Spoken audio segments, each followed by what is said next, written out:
барои тамошои табиати зебоии тоҷикистон ҳатто як умр камӣ мекунад, зеро рангу барангӣ ва сатҳи гуногун ва масиру экосистемаи мухталифро дида бечуну чаро мамлакати паҳновар гуфтанамон мантиқи худро дорад. роҳ ба сӯи водии яғноб ба кас дилангезу сурурбахш аст.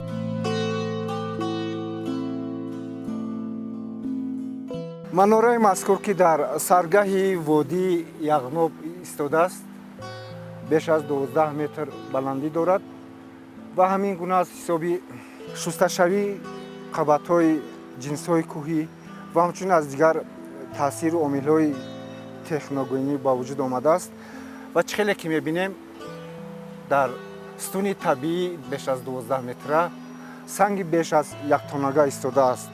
албатта баҳс дар сари он аст ки ин манора чанд сол боз вуҷуд дорад.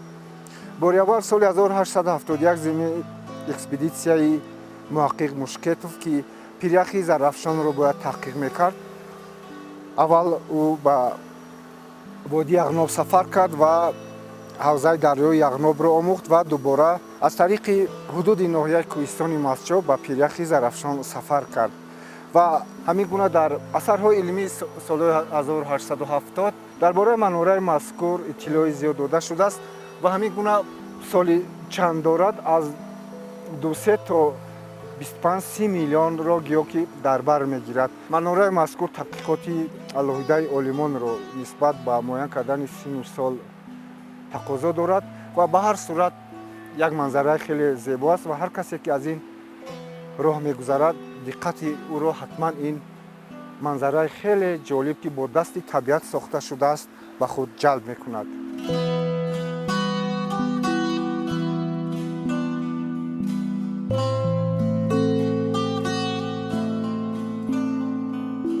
дар масири водии дарёи яғноб бо ҳазор сиру асрори таърих дар ҷои орому дар ҷои дигар бо суръати баланд шитоб дорад.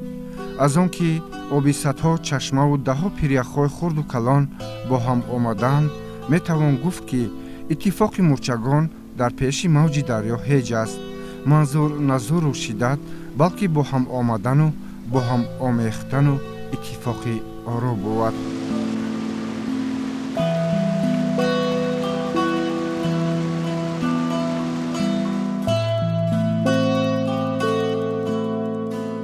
аз деҳаи анзоб каме болотар роҳҳои морпечи кӯҳӣ шурӯъ шаванд ва то 20 километри дигар манзараҳои ду тарафи соҳил яке аз дигаре назаррабоянд. яғноби ҷун, очаи ҷун, мохтаби зиндаоме, роҳати ҷун, худои пивандаоме, мохтаби зиндаоме, худои пивандаоме, мохтаби зиндаоме. водии яғноб 33 рӯсто дошт ва бо итминон гуфт ки ҳоло ҳам ҳастанд, вале макони сукунати одамон дар 18 деҳа ба қайд гирифта шудааст. азбаски зодагонаш дар минтақаи гуногуни ҷумҳурӣ номи ин рӯстоҳоро доим ба забон меоранд. бо боварӣ гуфт ки зангулаи деҳаҳои бесокин ҳам ҳаргиз хомӯш нашудаанд. мана вайштем ғолиева рӯпаға зимистоним ғовти тифараға мол тифараға хезим аз он борун ғолиеваҳо ҳама созвиш мана ҳозир ҳавои ғарми веасте. барои чӣ бисёр вақт мепурсанд ки чаро махсусан дар ҳамон минтақаи яғноб ҳамин забон яъне забони суғдии кӯҳан боқӣ мондааст. албатта вақте ки дар он давраҳо арабҳо ҳуҷум карданд ва суғдиҳо аз бухорову самарқанду панҷикету ҳамин доираи зисту зиндагӣ танг шуд. баъд рӯ ба кӯҳистон оварданд. ҷое ки интихоб карданд албатта ҳамон яғноб буд, ҷои дастнорас буд, чор тараф кӯҳҳо ва бинобар ҳамин ҳам ҷойро интихоб карданд ки дигар масалан арабҳо онҷо рафта бо онҳо мубориза бурданро ба худашон эб надонистанд. фикр карданд ки ҳамон мардум рафт ба кӯҳистону дигар ба ҳамон ҳоли худ шояд از بین روند. سبب اساسی زنده ماندن زبان یعنی سعودی نو هم همین راههای دشوارگذر و بود که همین تا زمان ما مثلا این زبان رو آورده رساند خوشبختانه.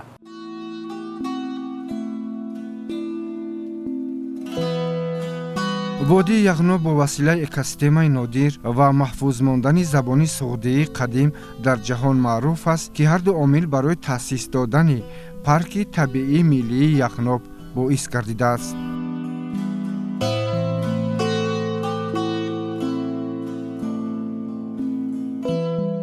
طی سالهای اخیر برای برآمدن فعالیت ثمره‌بخش و مقصدناک و رسیدن به مقصدهای هدف و مقصدهای تشکیل پارک مذکور از جانب مقامات حفظ محیط زیست جمهوری تدبیرهای ضروری راه اندازی گردیده. بیشتر در پارک طبیعی ملی یغنو در مد اول کارهای علمی و تحقیقاتی اید به معین نمودن حالت طبیعی عالم حیوانات آن و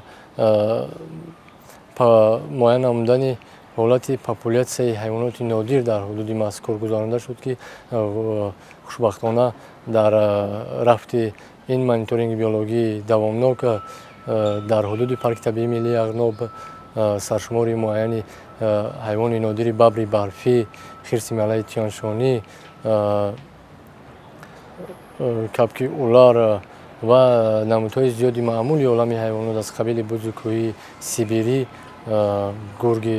گرگ، روباه، سغور سرخ و نمودهای دیگر نمودهای عالم حیوانات زیاد به قید گرفته شده و مشاهده کرده شدند. عالم فلورا و فاونای وادی یغنو نظیر ندارد و ضمن مشاهده عالمان بسیار دلیل‌های ارزشمند به دست آوردند. باید قید نمود که پارک طبیعی ملی یغنو با مقصد حفظ و نگهداری ذخیره‌های گوناگون نادر منطقه حوزه دریای ورزاب و همچنین حوزه دریای قسمت بالاآبی زرافشان سال 2019 تحت رقم 227 در 2 می قرار حکومت قبول گردید و در مساحت 55,000 گکتار پارک طبیعی ملی یغنو تأسیس داده شد که این یکی از پارک‌های طبیعی میباشد که در اینجا ذخیره‌های گوناگون بیولوژی نسبت به پارک طبیعی سر خسار، پارک طبیعی شیرکن و دیگر پرورشگاه‌ها قریب که از 2 تا 3 مرتبه زیادتر میباشد. زیرا در اینجا ذخیره زیادی نمودهای عالم حیوانات‌های نادر از آن جمله ببر برفی نمودی یعنی اتالون طبیعی آن که ساختاری یا استرکتوری طبیعی خود را تا امروز توانست از روی مثلا گیریم بهاگذاری عالم حیوانات نگاه داشته است و ببرهای برفی که در این موضع سکونت دارند نسبت ببرهای برفی مثلا گیریم خطارکاهای قسمت پامیر و اولای، قسمت حضرت شاه، قسمت مثلا پیوتر یک و دیگر خطارکاهای مثلا گیریم حصار فرق میکنند. زیرا در اینجا موجودیت ذخیره‌های غذایی زیادتر است و تخمین می‌رود که قریب تا 60 سر ببر برفی در اینجا سکونت دارد و همه ساله از اینجا قریب که از 15 تا 20 سر کوچی بیولوژی میکند برای دیگر منطقه‌های طبیعی تاجیکستان و یک موضع هست که برای زیاد شدن عالم حیوانات نادر طبیعتا خاص میباشد و در اینجا همچنین حیوان نادر سیلاوسین ترکستانی سکونت دارد که نسبت دیگر منطقه‌های جمهوری تاجیکستان از جهت انکشافیابی از جهت خصوصیت‌های بیولوژی فرق میکنند. زیرا در اینجا دسترسی محیط و دسترسی شرایط یعنی کفالت آرامی برای حیوانات مذکور طبیعتا خاص میشد. همزمان در این منطقه یعنی خرس ملای تیانشانی زیاد دیده میشد که در جمهوری تاجیکستان از همه زیادتر خرس ملای تیانشانی که با کتاب سرخ جمهوری تاجیکستان وارد شده در پارک طبیعی ملی یغنو دیده میشه، زیرا در اینجا موجودیت ذخیره های غذایی از اون جونه مثلا گیریم بوزی کزیراب میگن سیبیری، اینچنین قشقلداغ، همزمان خوگی وحشی خیلی زیاد میباشد و حتی خوگای وحشی که در این منطقه سکونت دارند نسبت منطقه های دیگری تاجیکستان از جهتی مثلا گیریم بلی بیولوژی گیریم اگر هم از جهتی وزن هم از جهتی بلندی کلا فرق میکنند، هم خرسی ملایتیانشانی هم خوگهای وحشی، زیرا در اینجا موجودیت غذا کلا دسترس است و امکانیتی زیادشوی خرسی ملایتیانشانی در اینجا خیلی زیاد دیده میشد که هم مثلا از پارک طبیعی ملی یغناب قریب تا 40-50 سر خرسی ملایتیانشانی و قسمتی مامونگاه رزروات بیوسفری رومید اینچنین به منطقه های مثلا گیریم قسمتی پارک طبیعی پرورشگاه شهرستان، همچنین پارک طبیعی تاریخی شیرکین، همچنین پارک پرورشگاه الماسی کوچش میکنند.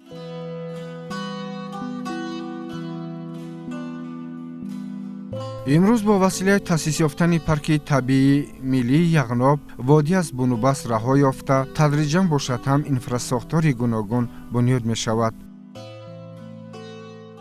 در دوره تشکیل شدن این پارک نهایت به مردم اهالی ها سبک‌های خوب شد، برای آنکه هم تعمیر راه هم راه‌های نو و یک چند نویگری ها شد و دویمش مثال اهالی هایی که در اینجا در دیگر جا بوده با کوچیده آمده اینجا اتوبوس کم کم زاید شدن دارد و هر امتیازی های خوب به دست مردم ها رسید.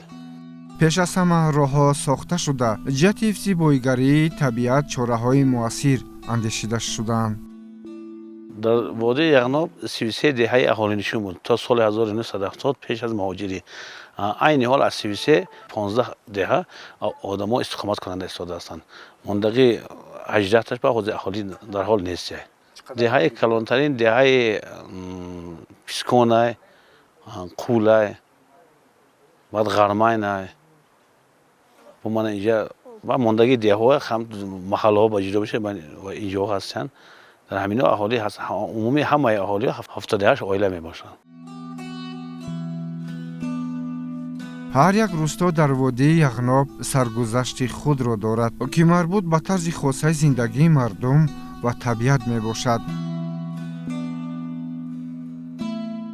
همگی در چند متری مربع در دهه خشتارتابی وادی یغناب که در بلندی 2200 متر از سطح بحر جایگیر است، بیش از 20 نوع رستنی گوناگون را می‌بینیم. باور میکنید همگی در چند متر مربع بیش از 30 نامگوی رستنی معنای آن را دارد که در اینجا انقریب که طبیعت در حالت کنونی خود انکشاف می‌یابد و بعضی آن حتی با چشم چون رستنی اندمیکی به نظر می‌رسد که البته در این مورد کارمندان انستیتوت بوتانیکا و ژنتیکای رستنی اکادمی ملی علم‌های تاجیکستان کارهای علمی خود را به پیش بردن و به طرف راست می‌نگریم. گویا که مصور یک گوشه کوهستان را تصویر نموده است. البته طبیعت خودرسام است و در اینجا اکوسیستم در حالت طبیعی خود که صدها هزار سال آمده است چنین باقی مانده است و می‌بینیم که درختان ارعر یک بیشه انبوه را با وجود آورده است و در اینجا درختان چهارمغز و زردآلو و بوته‌های گوناگون و همچنین میوه‌های یابویی بعضی از درختان تا امروز انکشاف می‌یابد و ساکنان دهه در اینجا هم جا جا هرچند که سطح پستی و بلندی نه اونقدر موافق است برای کشتکار، ولی در دهات معمولا مردم هر پارچه زمینی کشتباب رو همین گونه استفاده میبرند و در جا جای یونچقه کشتن و جا جای کارتوشکا انکشاف می‌یابد و البته باز زنبوری اصل در اینجا باز وظیفه خود یعنی گردآلود کنی این حدود را عملی میگرداند و برای انکشاف ساختی بیولوژی زنبوری اصل هم نقش خود را میگذارد.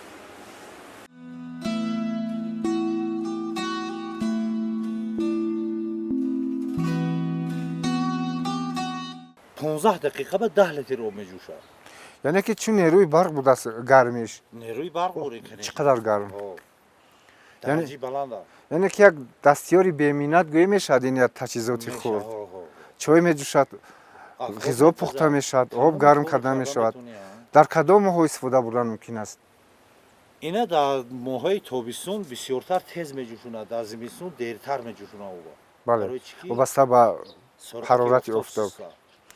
خب من چه خیلی که میبینیم در همین قطعه خرد یا که این یک آشخانه صحرایی است، چندین نمودی من پولیزی در اینجا سبزوات کش شده است. من لطفا میگفتید که من اینجا چی کش شده است؟ اینجا به کارتشکه شدگی است، کدو شدگی است، کپوس شدگی است، سبزی شدگی است، ردیسک شلغم همه شدگی است.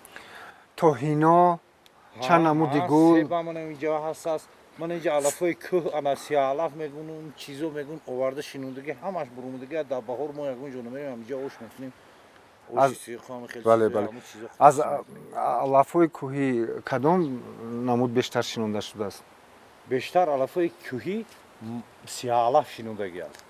سیالاف شینوندگی است. بعد خوریاگ میگوییم. یعنی که در همین قطعه خرد هم گیاهای طبیعی هست، هم سبزوات و پولیزی است، همه چی هست. همه خیلی برای همین افقات چی لازم است کم کاشتگی. آتشدان هم هست در نظر. همه چی هست. دهه خیشارتاب که در سرگاهی اوج وادی قرار دارد با برزگری و باغداری آباد و زیبا می شود. در وادی یغنوب زردالو اکنون زرنگ می شود، یعنی که می پزد و در شهر دوشنبه آخری ماه اوگوست و در ابتدای ماه سپتامبر در بازارها زردالوی به خریداران پیشنهاد می گردد همساله که خیلی خوش‌طعم است و البته مردم تا اندازه حیران هم شدیم که از کجا این زردالو آمده باشد. چطوری که می بینیم این زردالوی یغنوب است. گپ در سر آن است که تاثیر اقلیم در اینجا کمتر است.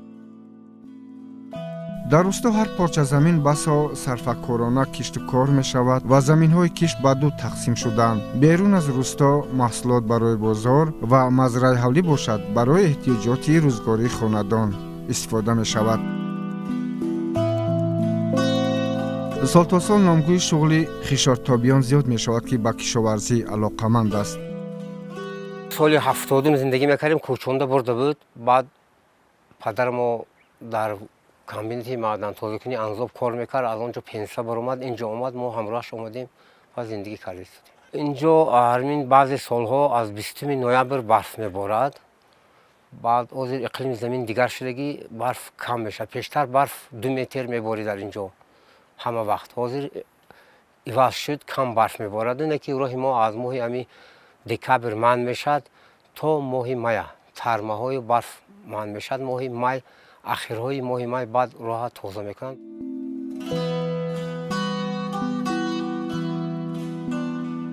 بیهوده نگفتند که قدری زرگر و زرگر داند. در دهه خیشارتاب که رود و چشمه زیاد دارد قیمت آب را خوب درک کردند.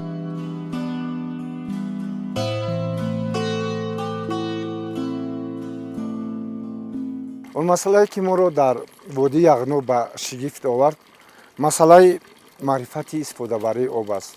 دور نمی رویم. در دهه خیشارتاب و روستاهای دیگر همین گونه چمک آب است، یعنی نقطه های آب کشانده آورده شده است و از همه مهم چمک آب باز محکم کرده می شود و کشاده می شود. هرچند که در اینجا آب برکش است، یگان حساب کنک هم نیست و در همین حدود که بالاتر که نامش 1000 چشمه است، چشمه های خیلی زیاد است، ولی مردم صرفه‌کارانه استفاده بردن آب، قیمت آب را خیلی خوب میدونند، زیرا که در سرگاه دریاها که زندگی میکنند میدونند که آب چه قیمت دارد و چگونه در طبیعت، در میزان طبیعت استحصال میشد و آن را چگونه استفاده برد و برای ذخیره هر قطره آب برای احتیاط کردن آن چگونه مناسبت کرد.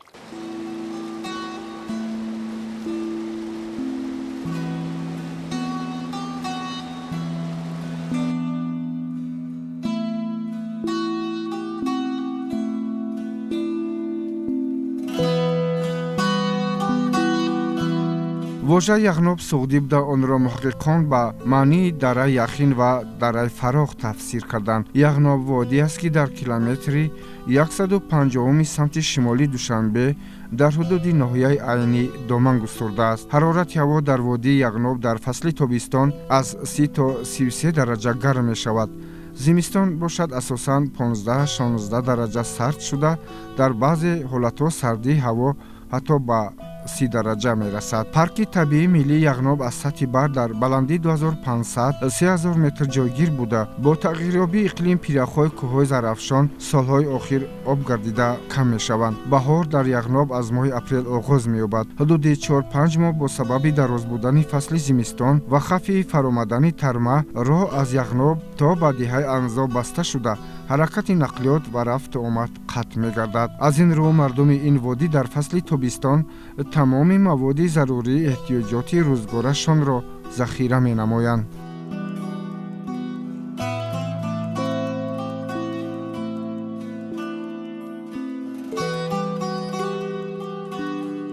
بهار ابرد بارون نوى سالت متگردون بهار ابرد بارون نوى سالت متگردون ایدی وران دسترخون همه için mübarek ایدی وران دسترخون همه için mübarek اید mübarek باتی نوامد mübarek باتی اید mübarek باتی نوامد mübarek باتی کسب داره دهقون جایونه سرحد بون جایونه سرحد بون کسب داره دهقون جایونه سرحد بون مردمی سر سرابون همه için mübarek مردمی سر سرابون همه için mübarek اید mübarek باتی نوامد mübarek باتی اید mübarek باتی نوامد mübarek باتی شاگونچی بدخشون نیت فلک چی خطلون نیت فلک چی خطلون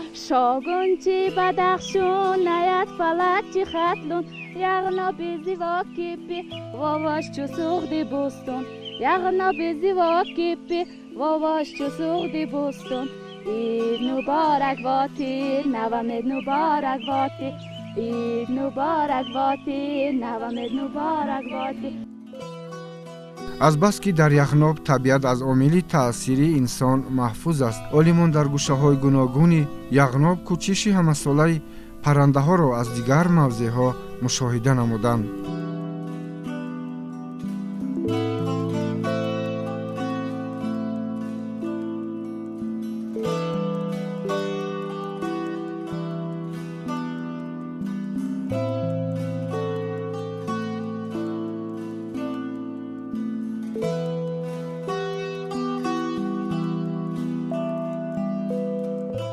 солҳои зиёд кӯшиш зиёд намудем. дар натиҷа низомномаи парки табиии миллии яғноб таҳия гардид ва соли 2019 хушбахтона аз тарафи ҳукумати ҷумҳурии тоҷикистон қабул гардид ки ин имконият дод ки пеши роҳи аз байн рафтани гуногунии биологии тоҷикистонро гиранд. мавзеъҳои бостоншиносӣ, археологӣ, палеонтологӣ ташкил карда мешавад ва бояд қард кард ки дар ин ҷо тадқиқотҳо нишон доданд ки дар ғорҳо бозёфтҳои асрҳои қадим бозёфтҳои нишонаҳои асрҳои қадим дар тахтасангҳо бо ишораи ҷамъоварии гиёҳҳо бо ишораи захира кардани масалан гирем маводи ғизоӣ бо намуди хатҳо ишора карда шудааст ки ҳамзамон дар ин ҷо барои шикор кардани ҳайвонҳои калонҷуса бо истифода аз яроқҳои аз фулузот тайёр мекарда шуда бо таври нишонаҳои масалан гирем расмҳо дар ғорҳо дида мешавад ки ин нишон медиҳад ки мавзеъи аҳамияти бостонию археологию палеонтологӣ дорад. аслан машҳур шудани забони яғнобӣ ҳамчун забони қадимӣ ба як экспедитсияи муҳаққиқон дар асри 19 алоқаманд мебошад. охири асри 12 ва аввали асри 13 ҳамин забони суудӣ дар гирду атрофи шаҳри бухорову самарқанд яъне зинда буд ва пас аз ин оҳиста оҳиста дар байни забонҳои масалан тоҷикию арабию туркӣ оҳиста оҳиста фаромӯш шуд. تا عصرهای 19.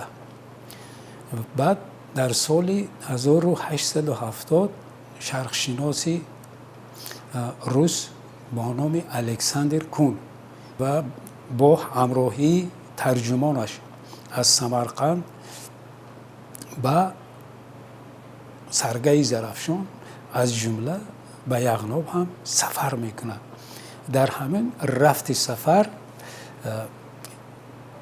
الکساندر کون میبیند که در یغناب با یک زبانی تماما دیگر که برای آنها نامعلوم بود، نمیفهمیدن آن را. بعد الکساندر پس از برگشتن به روسیه یک مقاله نوشت درباره همین زبان یغنابی های دره یغناب و پس از این توجه دانشمندان خارجی توجه آنها را به خود جلب کرد.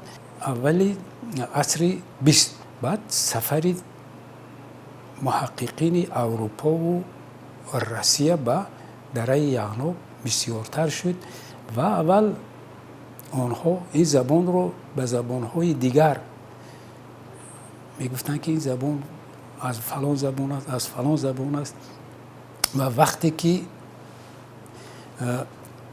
چقورتر آموختن بعد فهمیدن که این زبان همون زبان سعودی یعنی دوره قدیم است که امروز در همین دره یعنی باقی مانده است. و وقتی که در خود کشور ما در ناحیه یعنی دهه خیرآباد همین تصادفاً یک بوزه با شاخش همون زمین رو میکوبد و یک سبچه از اونجا بیرون می آید و در داخل سبچه همه حجت‌های سعودی بود و در اونجا همون چوپان بچه خیرآبادی میگیرد اون دستخطا رو همه سبچه دستخطا رو میگیرد بعد دیه میبیورد و وقتی که همه مردم دیه میبینن خطی ناشناس به حیران میمونند. بعد در همون وقت کاتب یکم همون حزب کمونیستی همون ناحیه پولادوف بودن. بعد به اون کس پیشنهاد میگن ما همه حجت پیدا کردیم و همه حجت ها را با خط دیگر نوشته شدن. بعد پولادوف هم بعد اون حجت ها را میگیرد میبیند بعد با اکادمی علم های خودمون میفرستانند. این در اینجا هم البته متخصصان بودن. بعد اون دستخط ها رو میفرستند به لنینگراد سنت پترزبورگ. بعد اونجا میبینند که در حقیقت همین حجت های سعودی هستند و اونجا خواندن اون سالهای زیاد به همین مسئله مشغول شدن و خط را خواندن، رمزکشایی کردن، ترجمه کردن که مثلا حجت های حقوقی بودن، حجت هایی بودن که درباره نکاح، درباره اجاره دادن و غیره. یعنی 72 نامگوی همون حجت ها بود که مثلا اونجا خواندن و رمزکشایی کردن. ببینید بعد از همونجا همون معلوم شد که همین زبان یغنابی همین دوام زبان همون سعودی قدیمه بوده است. تحقیقات سالهای بعدی وابسته به آموزش زبان یغنابی گسترش پیدا نموده. این زبان روزانه برای شناسایی به قدیمیت ملت گردید. با نام سعودی نو همین تحقیقات هایی که در مسئله زبان یغنابی و مقایسه متن هایی که مثلا از خود کشور ما و از بیرون از کشور ما متن های سعودی پیدا شدن، محققای سعودشناس به اون نتیجه رسیدن که آنها درباره اهمیت زبان یغنابی گفتند که همین با شرافت زنده ماندن زبان یغنابی ترجمه یا رمزکشایی متن‌های سعودی کار ما را آسان کرد. یعنی بسیار عمومیت نزدیک دارند، مخصوصاً فعل‌های یغنابی با فعل‌های زبان سعودی مثلا خیلی مانندن و به تحولات بسیار چیز دچار نامدن.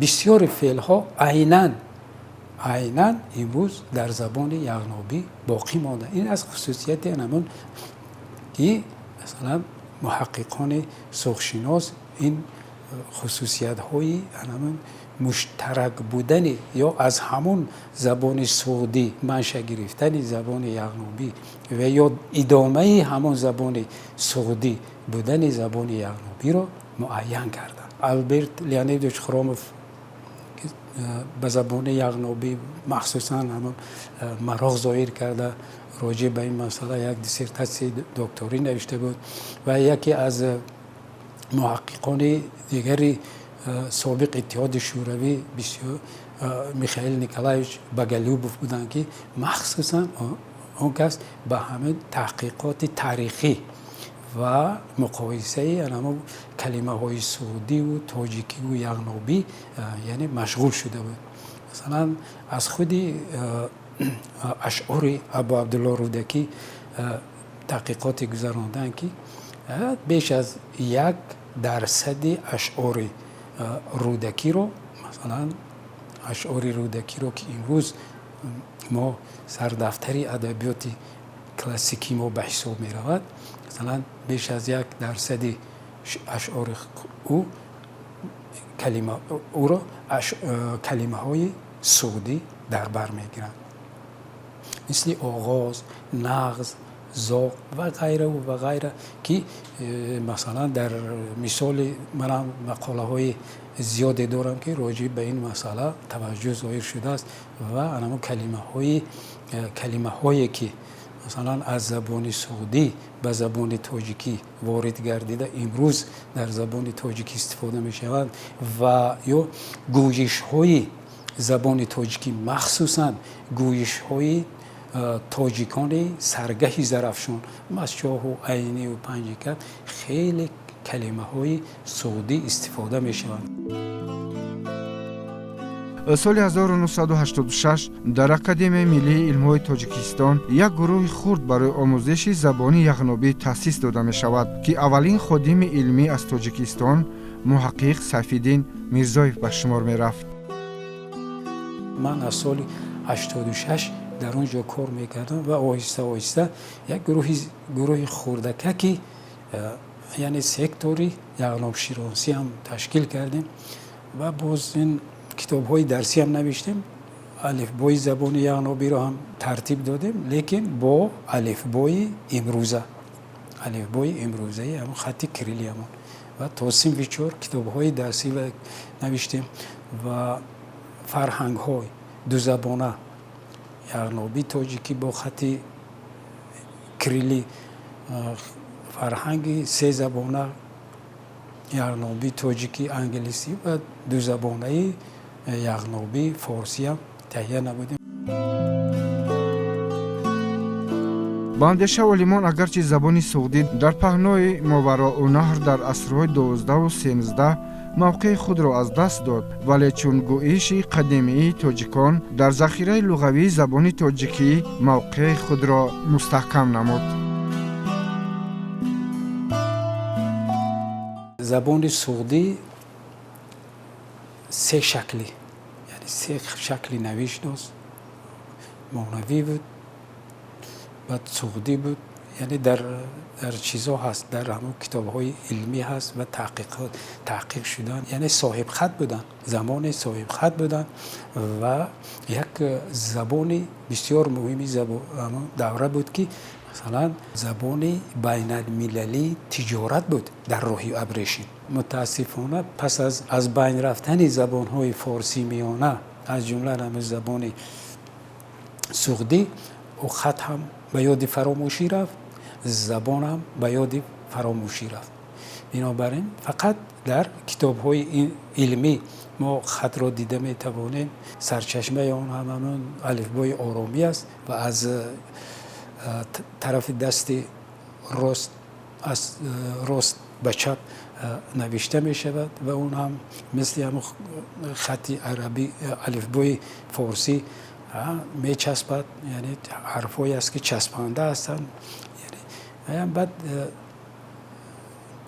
البته برای درس گفتن برای نسل نورس اون کمی دشوارتر است. بنابر همین تنها اینا محققان امروز محققان مثلا تحقیق میکنن آموخته و البته چنانه گفتم 3 نمود خط در زبان سعودی موجود بود.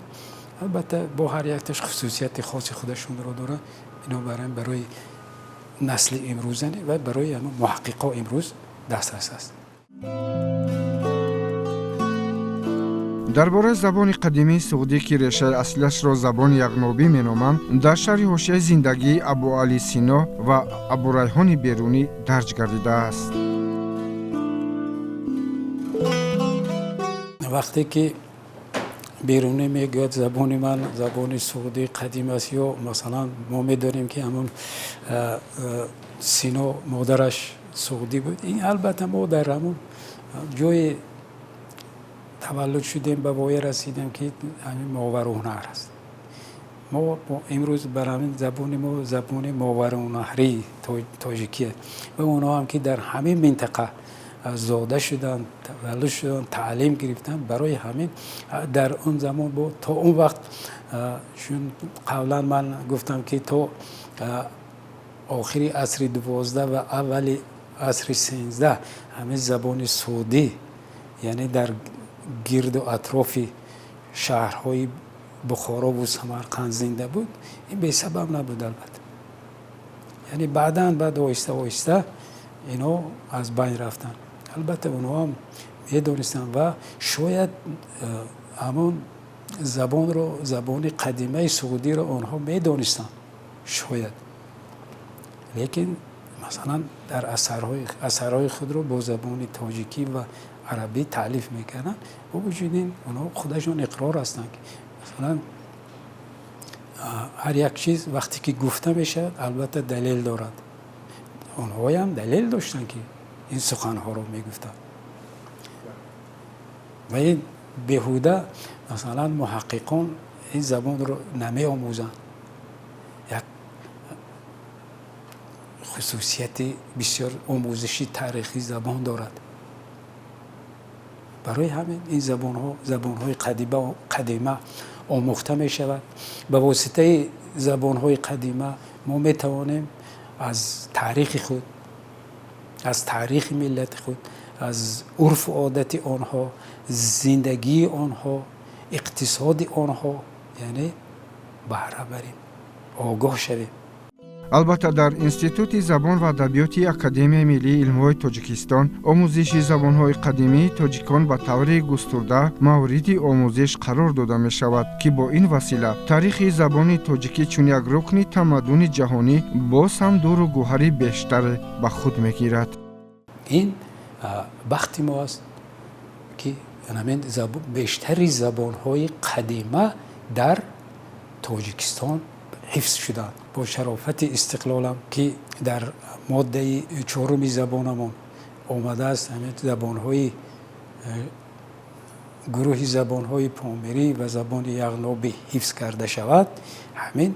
ما هم همین چیز رو به نوبت گرفته همین زبان یغنوبی رو تحقیق کرده ایستادیم و یکی از طرف دیگری این مسئله در اون است که همین رهبریت حکومت جمهوری تاجیکستان به همین زبان خیلی توجهی مخصوص دارد.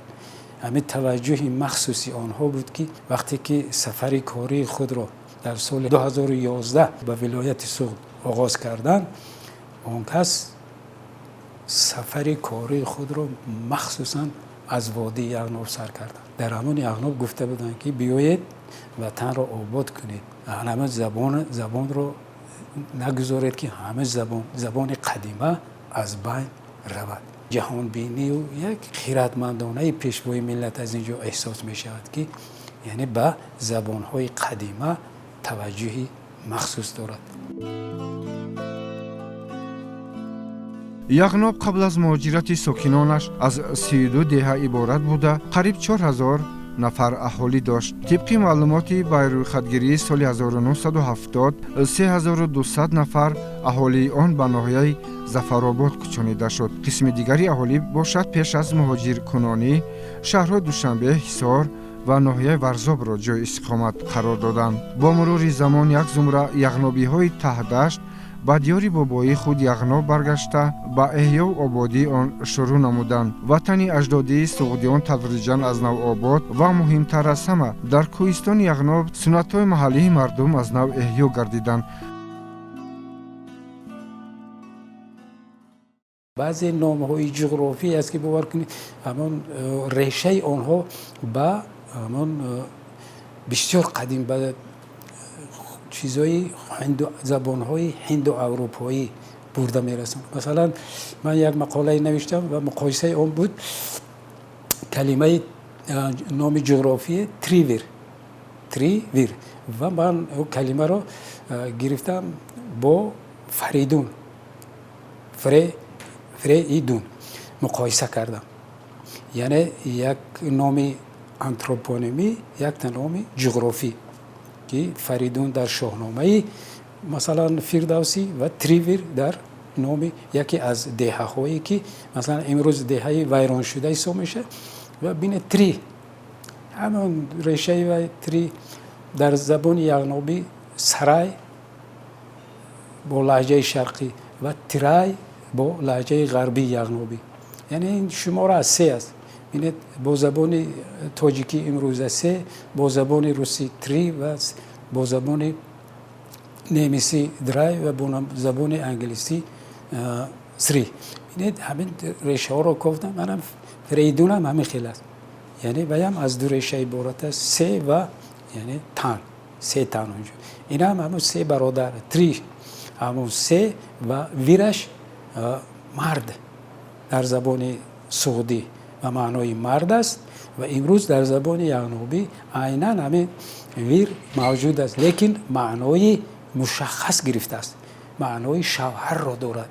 яъне вир ба маънои шавҳар аст. бинед ё маънои ғар мен ғар ин кӯҳ аст, мен деҳа яъне деҳае ки дар доманакӯҳ ҷойгир аст. ё пулла ровут пулла ин хурд ровуташ ин дара яъне дараи хурд.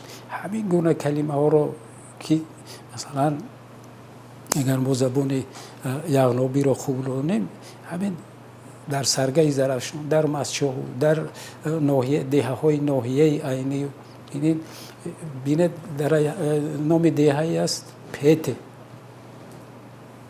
ё пиньон пете яъне ҷое ки гумшуда пинҳон ҳақат дар ҳақат агар бинем як дар ҷои қарор дорад ки аз поён агар гузаред намедонед ки дар онҷо деҳа аст. ҳамаш номҳои масалан суғдӣ ҳастанд ки алан бо шарофати мавҷудияти забони яғнобӣ мо метавонем ҳамон номҳои ҷуғрофиро маънӣ дод кунем. аз ҷониби муассисаи давлатии ҳудудҳои махсус муҳофизатшаванда ба парки табиии миллии яғноб чандин васоити техникӣ аз ҷумла экскаватор барои сохтани роҳҳо ва дигар таҷҳизот дода шуда, ҳамчунин барои кормандон ду бинои маъмурӣ сохта шудааст. мо раҳи нав мана 15 километр шид ҳамин соҳаи 5 сол мо ҳаминҷода раҳсозӣ кардем раҳи нав. хуб аз куҷо шурӯъ кардед кор аввал? мо аз питип сар кардем. ана кашида раҳ задем, таги чанор раҳ задем, крионти, канси, девбаланд. алҳол нақшаи омӯзиш ва таҳкими экосистемаи водӣ таҳризӣ гардидааст ки зина ба зина амалӣ гардонида мешавад. бо мақсади беҳтар кардани шароити иҷтимоии сокинони водии яғноб ки бевосита онҳо доранда ва нигоҳдорандаи забони қадимаи суғдӣ ва анъанаҳои мероси кишваршиносию фарҳанги мардуми водии яғноб мебошанд, корҳои муайян амалӣ карда шудааст ва имрӯз парк беоста базаи моддӣ ва техникии парк табиии миллии Яғноб марҳила ба марҳила бо техника ва таҷҳизоти зарурӣ таъмин карда шуда истодааст ки беоста барои нигоҳдории ҳолати мӯътадилӣ яъне муқаррарии роҳҳои дохилии ҳудуди парк ва ҷиҳати таъмини гаштгузору ва рафтуомади бефосилаи сокинони маҳаллӣ кӯмак мекунанд. тадбирҳо ва корҳои мушаххас амалӣ шудааст. Инчунин аз ҷониби мақомоти ҳифзи муҳити зисти ҷумҳурӣ барои парки табиии миллии Яғноб як нақшаи идоракунӣ барои солҳои 2025-2029 таҳия шудааст ки дар он беоста тавсифи ҳудудӣ, зоологӣ, ботаникӣ ва тавсифи мероси фарҳангӣ ва этнографии он зикр гардида, инчунин ҳадафҳо барои 5 соли оянда ҳадафҳо ва вазифаҳо дар он зикр шудаанд ки дар сурати мақсаднок амалӣ намудани нақшаи мазкур беоста водии Яғноб, парки табиии миллии Яғноб боз ҳам рушд намуда ба натиҷаҳои назаррас ноил мегардад. дар ин замина масъалаи ҳифзи арзишҳои этнографӣ ва забони яғнобӣ низ бандҳои махсусро дар бар мегирад. ҳамчунин бунёди коргоҳҳои хурд ҳам ба нақша гирифта шудааст. вақте ки моҳи март охир шуд, мо уҷа раҳо сахак кушода мешавад, баъд камтар ҳаво шуда бо ҳамун тракторое ки ай тарафи парк додагӣ ҳастад, ҳамун трактори хади бо мо тоза мекунем, аҳолӣ рафта омада сар мекунад. дар водии Яғноб ки баландӣ зиёда аз 2000 метр мебошад аз сатҳи бар, дар ин ҷо меваҳои обоӣ ҳамчун ҳулул яъне хуч гӯем, бас қарақотай, зиркай ва долона ҳастай, олучаҳои саҳроӣ ҳастай, ва себои ёвоӣ ҳастай, гармхонаҳо одамо ташкил карда. нақсанони сӯзани барг се намуд ҳастай. асосӣ барои забон ки гум нашуданд, фарҳангшиносӣ, этнографӣ гӯем, мардуми Яғноб ки ҳамиҷа забонаш гум нашавад, ҳамчун таърихӣ монад. ин як. дуюм фарҳангҳои ҷои экосистемаҳое ҳастаю, ҳайвонҳои нодир ҳастаю, ҳавоёи ҳозир омӯхтан дорад ва корхонаҳо кушад ҳамин нақша ба ҳастай. баъд асоси ҷои экосистемаҳои барои туризма ҷудо карда нақшабандӣ мешавад. инҷа нақшагузорӣ ба 8 қисм тақсим мешавад. якташ барои хоҷагидории аҳолинишини Яғноб, инҷа боса ҳаст ҷоҳое ки қадимаи таърихӣ гӯем рекреатсионӣ барои тамошои ҷалби туристҳо. бабри барфӣ зиёда аз 3 километр зоидтар, 3-3.5 километр ҳаст. ман ҳамин рӯбарӯ ман ҳамин ҳаст. зимистон ба пастар мефурон. мақсаде ки ояндаи мо ҳамин аст ки барое ки мисол ҳамин бабри барфӣ зоид шавад ё бузери сибирӣ зоид шавад, якумин ба навбат истодагӣ шикора манъ кардан. ина мо 100 миннатдор ҳастам ки шикор манъ шудага. вақте ки шикор манъ шуд ё чарогоҳа ки манъ кардан, ҳамин бузеҳои сибирӣ чизҳои алафхӯр алаф мешавад ва алафа ки хӯрд, вақте ки инҷа ки сукунат кард бузе сибирӣ, албатта бабри барфӣ сукунат, барои ки хӯрокаш ҳаваяе. мавҷудияти номгӯи зиёди ҳайвонот ва паррандаи нодир дар водии Яғноб баёнгари популятсияи табиӣ мебошад. яъне бабри барфӣ, хирсу силавсину гурбаи ваҳшӣ дар сайрхатҳои сукунати худ озодона умр ба сар мебаранд. гуногунии олами биологӣ табиатро зебо ва ҳусни баҳорӣ мудом додааст.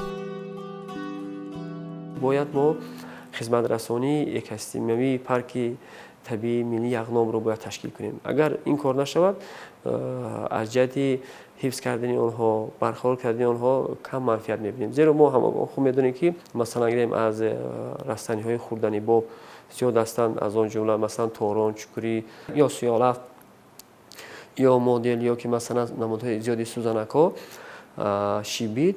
дар натиҷа мардум ҳангоми истифода бурдан пардохти экологӣ мекунанд ки ин метавонад барои рушди деҳоти ин минтақа имконият пайдо кунад. ҳамчунин ташкил кардани чарогоҳҳои идорашаванда дар мавзеъҳое ки барои чарогоҳ хос ҳастанд, ҳангоми дуруст ҷорӣ кардани меъёри чарондани чорво имконият медиҳад ки таъсир дар ин минтақа нарасад.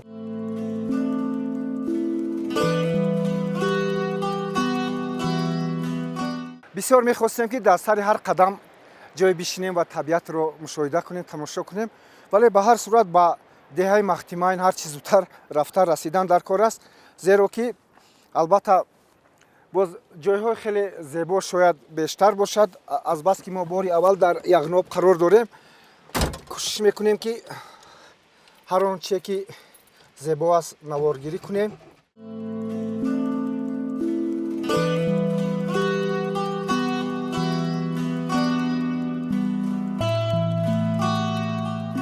соли дуюм аст ки барои таҷриба типи зоти занбури тоҷикӣ дар ин ҷо аз ҷониби олимон парвариш карда мешавад.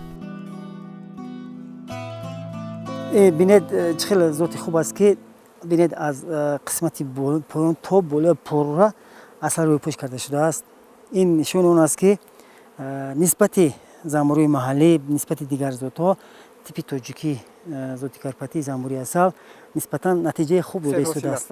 маҳсулотнокиш баландтар аст. ба ҳисоби миёна бинед чӣ хеле пур кардагаст ки ҳар як шон ками кам 4-5 кило асал дорад. дар ин ҷо бо ёрии донишҷӯён бинед модарзанбурии хушзод тайёр кардем барои сунӣ. бинед чӣ хеле натиҷаи хуб бовар кунед. модарзанбурҳо дар шароити озмоишгоҳ дар шароити озмоишгоҳи касалиҳои занбури асал ва бордоркунии суни модарзанбури донишгоҳи аграрӣ мо рости гап ин корро мекунем, амалӣ мекунем. бинед беҳад натиҷаи хуб аст. як шон маросими асал гирифтани асалам фаро расидааст. умад дар маҷмӯъ муаллим шумо чун марҳамат бинед қариб ки ҷои холӣ надорад, порра рӯйпӯш кардаги аст. аз нуқтаи назари гуногунии биологӣ, аз нуқтаи назари шаҳд шумо ба ин водии яғноб чӣ баҳо медодед? рости гап манам ба хотири таҷриба инҷо омодаги ҳастам. бори аввал соли якум аст. соли якум соли гузашта омодаги будем ва як 10 оила занбур овардаги будем. рости гап натиҷаи хуб гирифт. дар бисёр минтақаҳои Тоҷикистон қариб ки асал бениҳоят кам буд. хушксолии соли гузашта камака таъсир кардаги буд. але ин сол дар ҳама ҷо қариб асал ҳаст. лекин ман ба хотире ки соли дуюм санҷам гуфтам, баъзе таҷрибаҳо ҳаст ки дар ҳақиқат ҳам натиҷаи бениҳоят хуб дод. бениҳоят натиҷаи хуб дод. илм бо амал пайваста пайвандад, албатта натиҷа ҳам хуб мешавад ва ин таҷриба бояд мавриди омӯзиш қарор гирад. дуруст. як гап аст ки ҳамин бурдани корҳои селексионӣ, корҳои зотпарварӣ яке аз роҳҳои муҳими ҳамин баландбардоштани маҳсулотӣ ба ҳисоб меравад дар тамоми соҳаи чородорӣ, дар тамоми соҳаи растанипарварӣ. ба ин хотир мо ҳаракат кардем ки вақти соати он расидааст ки аз миқдор ба сифат гузарем ва зотое тайёр кунем ки дар ҳақиқат ҳам маҳсулотнокиш нисбати занбурони маҳаллӣ хубтар бошад. хуб ҳамин чусту чолокӣ, сайрхат, ҳаракат ҳамин зоти занбури тоҷикӣ чӣ хел аст? хусусияти зоти типи тоҷикии занбури асал асосан ба хусусиятҳои зоти карпатӣ монандӣ дорад, чунки мо ҳамун дар натиҷаи дуракунии зоти карпатӣ ва занбурони маҳаллӣ ҳамин типи тоҷикия тайёр карда истодаем. ҳаракат карда истодем ки хусусиятҳои зоти карпатӣ бисёртар гиранд. хусусияти зоти карпатӣ аз он иборат аст ки аз ҳамин гуногунии биологӣ самаранок истифода мекунад. фарз кардем баъзе зотҳое ҳастанд ки як растания истифода мекунад, шаҳдҷудокуниш то қатъ шудана пурра ва истифода мекунад, баъде ки қатъ шуд дигар растания мегузарад. ё ҳамагӣ аз чанд номгӯ иборат аст дар ҳамунҷа растанӣ? дар ин ҷо масалан гиҳои шифобахш ҳам бисёр ҳастанд. дар ин ҷо тамоми растаниҳо бо як афзоиши хуб доранд. ғайр аз ин иқлимаш бениҳоят мувофиқ аст. иқлим нисбатан намнокиаш баландтар аст. баъд бо як ҷиҳати мусбиш аз он иборат аст ки дар ин ҷо ҳашаротҳои зараррасон, паррандаҳои зараррасоне ки занбурро мехӯранд дида намешавад. не умуман дида намешавад. ин хел бошад ба касалиҳо ҳам кам гирифтор нисбатан камтар гирифтор мешавад, чунки баъзе растаниҳое ҳастанд дар ин ҷо ки дар таркибашон махсус моддаи химиявӣ тимол доранд. ин модда метавонад ки аксарияти ҳамун каноҳое ки ҳозир бисёр баромадагӣ ҳастанд, варатоз, тропилелапсоз, фарз кардем акарапидоз, ҳаминаи худаш тоза кунад, нобуд созад. ба ин хотир афзоишам бениҳоят хуб аст. бениҳоят афзоиш хуб дорад, чунки тамоми он шароитое ки барои афзоиши оилаи занбур асал дар кор ҳастанд мисол хурука гарди гул фарз кардем шаҳд баъд бодҳои мувофиқ ино боиси он мегардад ки занбур бениҳоят хуб афзоиш кунад. парки табиии миллии яғноб дар асоси қарори ҳукумати ҷумҳурии тоҷикистон аз 2 майи соли 2019 бо мақсади ҳифзу барқарорсозии маҷмӯъаҳои табиӣ дорои аҳамияти махсуси экологӣ, ҳифзи мероси фарҳангӣ аз ҷумла объектҳои этнографӣ, бостоншиносӣ ва таърихӣ, ёдгориҳои дорои табиати намунавӣ ва нодир, ҳифзи мероси фарҳангӣ, рушди туризми экологӣ, пешбурди корҳои илмӣ, таҳқиқотӣ ва истифодаи устувори захираҳои табиӣ таъсис дода шудааст.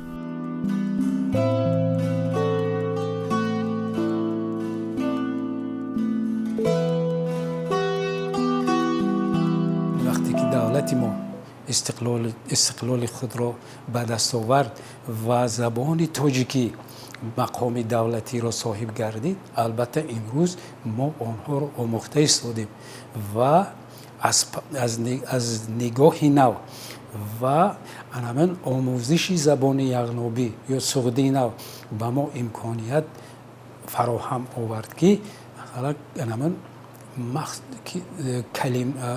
نام‌های جغرافی نام‌واژه‌های جغرافی که مثلا امروز به نسل امروزه ما یعنی معنای آنها را نمی‌فهمند با شرافت زنده بودن زبان یغنوبی ما معنی آنها را پیدا کرده می‌توانیم. این یکی از خصوصیت‌های مهم و با ارزش زنده ماندن زبان یغنوبی یا سعودی نه هم انا در همین انعکاس می‌یابد.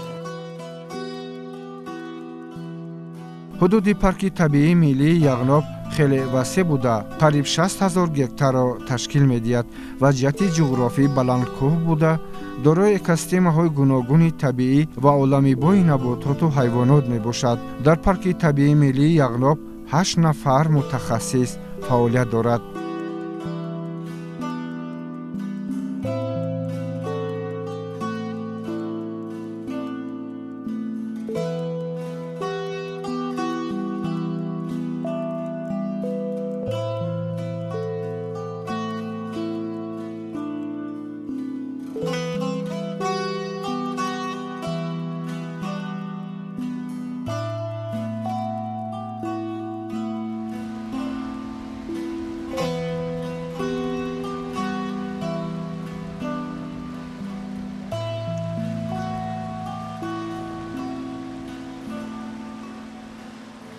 парки табиии миллии яғноб яке аз мавзеъҳои дорои захираҳои зиёди гуногунии биологӣ аз ҷумла намудҳои гуногуни дарахтон, гулу растанӣ ва гиёҳҳои шифобахш, хуҷ, зир, камол, касруф, панҷангуш, ковили яғнобӣ, думи рӯбо, сичи кӯҳӣ ва садҳо дигар намуди гиёҳҳои шифобахш мебошад.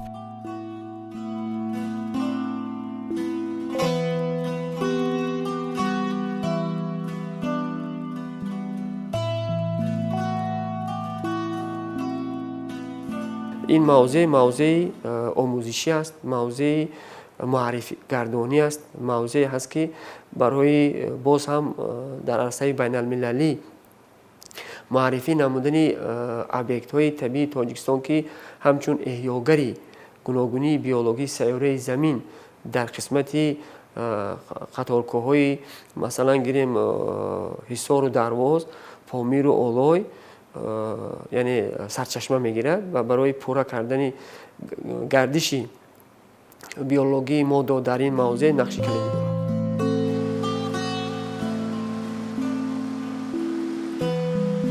руди яғноб шохоби асосии дарёи фондарё аст ки аз пиряхҳои қаторкӯҳи ҷомасимини зарафшон, аз дарёчаҳои тагоби қул, тагоби ветихон, кумар, кӯли босавод сарчашма мегирад. حدود پر 57544 گز زمین می باشد. سرشوی دریا از موضع گویباز، یک شاخوب کلان از طرف خوجه سنخوک، ناحیه ورزاب، دو موضع از طرف وحدت، یک شخوب کلان دیگه از طرف ناحیه رشت همینا آمده اینجا با از طرف جالب است فرام نوباد بالا گویباز میگویم ان نوباد یگان 60 70 کیلومتر بالاتر سرشوی یگان میگیم 5 شخوب همش همین اینا همش تا انزا رفته بعد سرواده با اسکندرکول دریاش خوش میشه فاندریا نام میگیرد بعد فاندریا رفته عینی به که دریای مشوی کوی خلیج شده بعد نام زرافشان گرفته بعد هم تا پنجکده برآمده میره یکم پیریخوشون من پیریخ خزان تیمور هست پیریخ گلدره هست پیریخوی کلان پیریخ من تگی چرا عقبه سرکت هست پیریخ غوزن هست پیریخوی کلان هست اینجا دیگه در از مشاهده کردگی هستم سال 180 پیشتر کم شدگی یک خیلی تا 10 متر من دیدم این همین خزان تیمور تا 10 متر پس فرآمدگی و خود معلومه که جایی که پس فرآمدگی زمینش هم دیگه خیلی علف ندارد و دهم اپریل سفیدپوش است. درازی دریای یغناب همراه با فاندریا 140 کیلومتر را تشکیل میکند. در این موضع ذخیره شوی آب زیاد برای نظام درآوردن رژه هیدرولوژی حوزه دریای ورزاب نقش کلیدی دارد.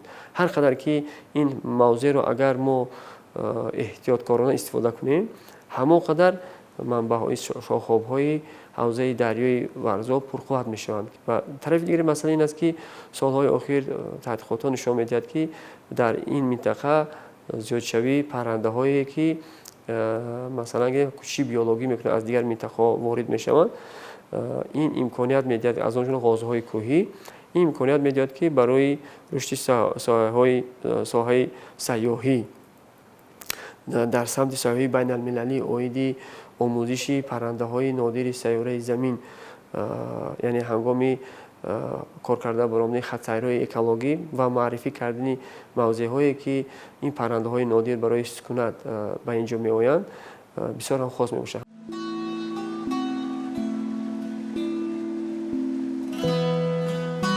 دریاچه های تگابی قود، تگابی ویتیخان، قمر، کلی باسواد که شاخاب های دریای یغناب می باشند.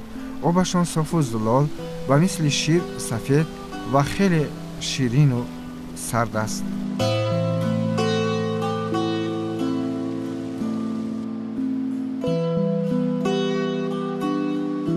اصلا مردم کوهستان تاجیک حیات خود را به دریا، کوهپاره‌های سربلند، درختان گوناگون تصور کرده نمی‌توانند. با زبان علمی اگر گفتن رایج باشد، احساس مردم ما با گوناگونی عالم بیولوژی زیچ مربوط است. از این رو زندگی را در ساحل دریاها انتخاب می‌نماییم. باغ‌ها بنیاد می‌نماییم. برای مثال ساکن دهه رباطی ناحیه عینی ذاکر شادیف تا سال 1974 با والدان در ساحل دریای یغناب زندگی می‌کردند.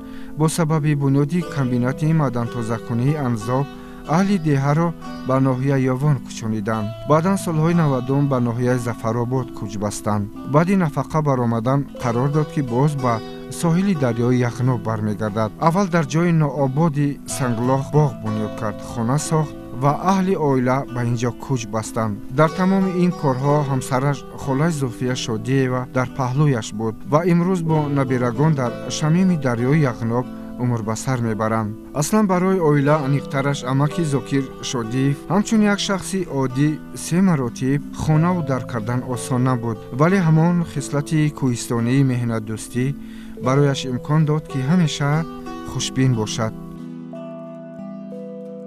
بعد از ظفرآباد به همینجا آمدم، من همین رگزار را آباد کردم.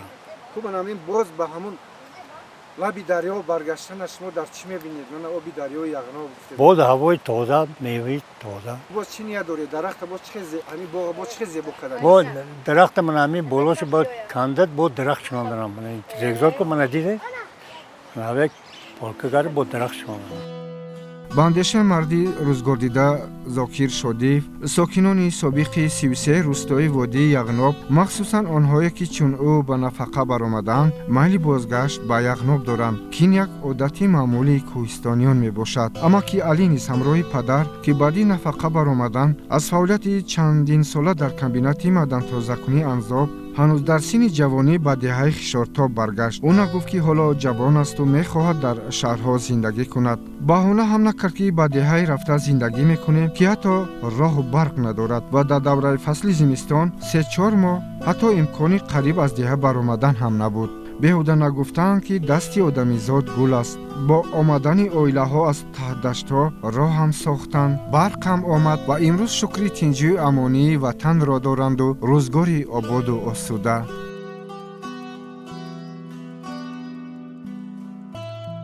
این درختی زردالو، این همین نهال زردالو، همین از دونک خودش درخت شد.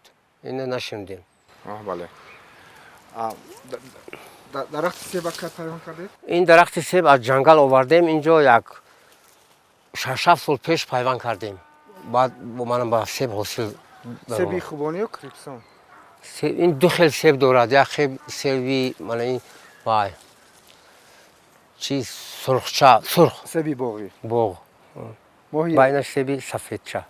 یعنی در یک تنه درخت دو نمود سیب رو پیوند کردید. بله.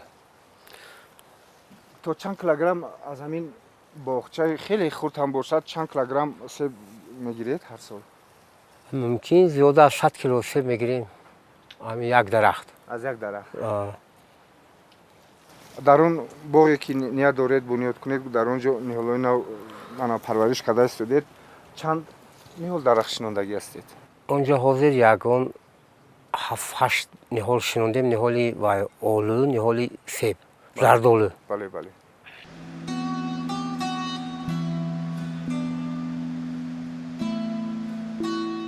فصل تیرما شروع می شود ولی در وادی یغناب کسی فکر می کند که ماه ایون است و فصل بهار رو به یاد می آورد زیرا که کوه‌ها سبزپوش هستند و هرچند که امسال البته بارانگری زیاد بود ولی عاملی از سطح بر 2500 متر بلند بودن همین موضع و رستنی هایی که با اقلیم محل خیلی تاب‌آور هستند و کم بودن تاثیر اقلیم شهادت بر آن میکند که یک بهاری همیشگی را این طبیعت زیبا در خود داشته باشد و دههای گیر و اطراف باشد.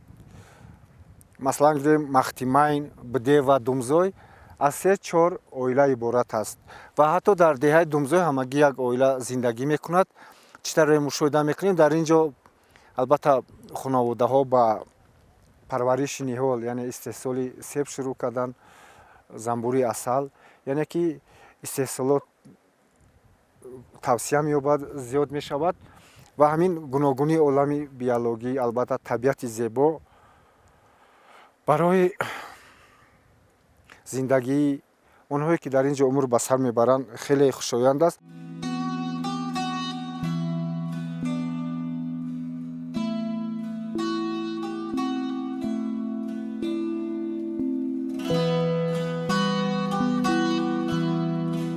طبیعت نادیر یغناب در پهنای خود زبان قدیمی مردم تاجیک را محفوظ نگاه می‌دارد و باعث افتخار است که امروز در اکثر کشورهای جهان مخصوصاً قاره اروپا در دانشگاه و پژوهشگاه‌های شرق‌شناسی با زبان یغنابی همچون زبان قدیمی ملت تاجیک که در رشد تمدن جهانی سهم مناسب دارند توجه خاصه ظاهر می‌نمایند. حجت‌های سعودی که پیدا شدن اصلاً در 4 شهر بزرگ، در 4 شهر بزرگی قدیمه: سنت پترزبورگ، برلین، پاریژ و لندن. اما یک قسمش اگر در سنت پترزبورگ آموخته و حفظ شده باشد، قسم دیگرش در شهرهای مثلا نام برده حفظ میشه و این از اول همان سالهای 1910 و 12 اون طرف یعنی کاوش و جستجو و آموزش همین زبان آغاز شده. بنابر همین حجت های سعودی هم وقتی که آلمانی ها میافتن آنها به آلمان میبردن، روس ها میافتن به سنت پترزبورگ. برای همین در 4 شهر بزرگ امروز همه حجت های سعودی وجود دارند و مخصوصا برای همین محققان هم از همون اروپا و روسیه بیشتر توجه ظاهر کردن و بعد با متخصصای تاجیک رو جلب کردن، لیکن به واسطه معنا توجه آنها که در اول سالهای 7 و 8 و 9 اما محققای آلمانی هم به یغناب سفر کردن و بعد چند جهت های یعنی آنها جستجو کردن، خود زبان جستجو کردن که چیزهایی در اینجا هست و مرا هم دعوت کردن. 1-2 سال رفتم به عنوانجویی و دکترانتا و همون در دانشگاه هومبولت برلین، دانشگاه آزاد برلین و دانشگاه بالونیا ایتالیا. 1-2 سال رفتم به اونها درس گفتم برای آموزش زبان یغنابی. ور کنید چند نفری آنها اما وقتی که در 2 سال درس من چند نفری آنها زبان یغنابی، زبان تاجیکی رو یاد گرفتن. اصلا نمیدونستن یغنابی رو هم نمیدونستن، تاجیکی رو. وقتی که من درس میدادم بعد 1 هفته 2 هفته اونها با من کم و بیش هم با زبان یغنابی و هم با زبان تاجیکی گپ زدن رو یاد گرفتن. بعد یک شاگردی چیخ دارم، لوبامیر، یعنی یک کتابی دارد لغتنامه ترتیب داد یغنابی چیخی و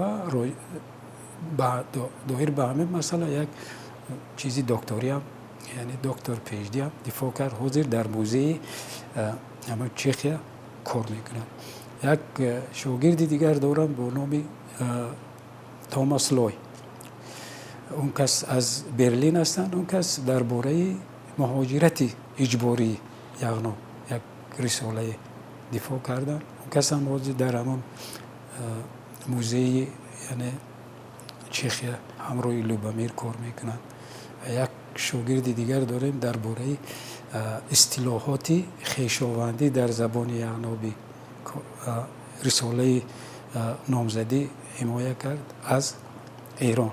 خانم شاید توکل اعظم توکلی. آنها زبانهای کهن را دوست می‌دارند.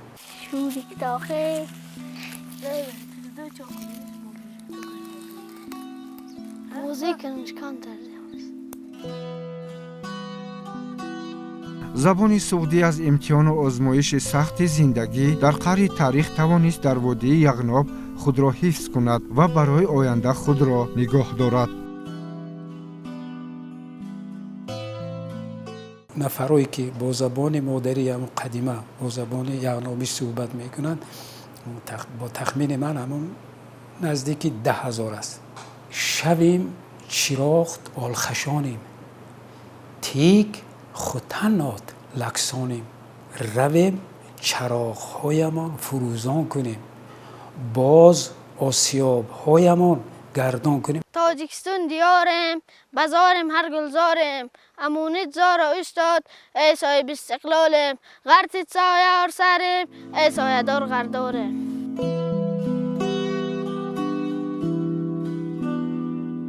водии яғноб як гӯшаи тоҷикистони азиз бо саргузашти худ зиндагиномаи мардуми моро аз асрҳои 7 инҷониб дар бар гирифтааст. алҳол муҳаққиқон дар ҷустуҷӯи навишта ва китобҳои қадимие ҳастанд ки таърихи водӣ дар он сабт гашта бошад. дар бораи васфи табиати зебои диёр ҳам осори шоирона ва гӯишо хеле зиёданд ки аз даврони қадим омада ба мо расидаанд.